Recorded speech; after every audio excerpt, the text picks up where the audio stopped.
C'est très symbolique, en tout cas, comme mascotte. Est-ce que vous pouvez nous expliquer un petit peu comment c'est arrivé sur le tapis, cette idée, Ouais, Tony? c'est vrai que c'est pas facile de travailler sur le choix des mascottes. On a regardé bien évidemment dans l'histoire des mascottes depuis 1972.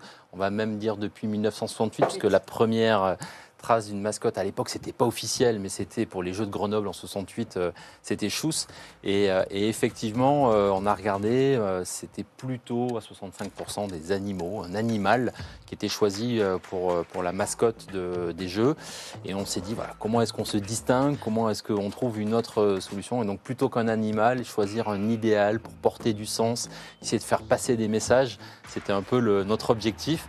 Et donc, ce bonnet phrygien a fait partie des premières propositions qu'on a reçues quand on a lancé un peu cette consultation. Et on a trouvé cette idée très, très, très originale parce qu'elle est à la fois porteuse de sens très fort c'est l'histoire de la France, un peu, ce bonnet phrygien. C'est un symbole de liberté, c'est un symbole fort de la République française.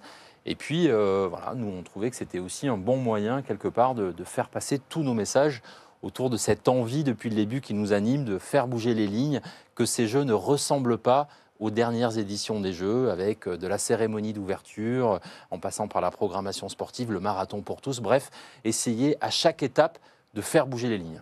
Julien, on a peur à un moment de se dire elle va être mal accueillie ou le message ne va pas bien passer. Est-ce qu'on a un petit peu peur justement quand on sort un petit peu de ce qui a été fait?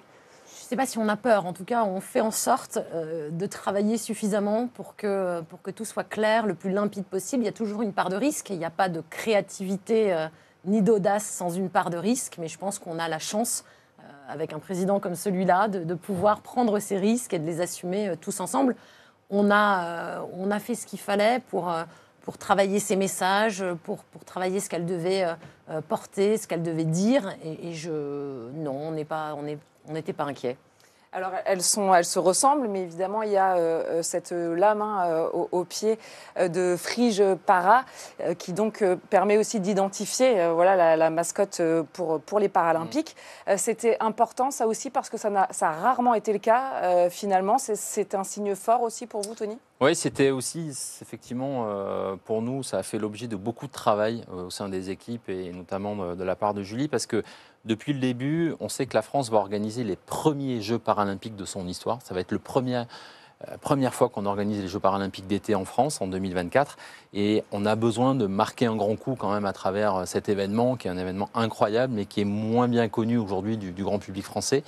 Et les mascottes qui vont incarner ces Jeux, elles devaient justement dire cette ambition pour ces Jeux paralympiques. Et donc c'est depuis le début cette ambition de jeux extraordinaire à la fois olympique et paralympique. Donc un point commun très fort et une identité visuelle qui est la même, entre guillemets, c'est un bonnet phrygien, mais avec des spécificités très fortes des deux côtés. Pas le même caractère, pas la même taille. Et effectivement, pour la première fois, en tous les cas, nous, on a assumé ce choix de manière très forte, un handicap visible.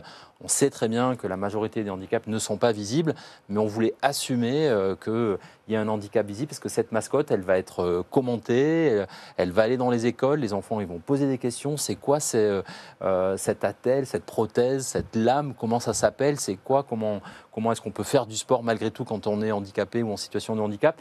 Donc toutes ces questions-là on pense que cette mascotte, cette Frige Para, va nous aider à faire porter tous ces messages que Paris 2024 souhaite atteindre.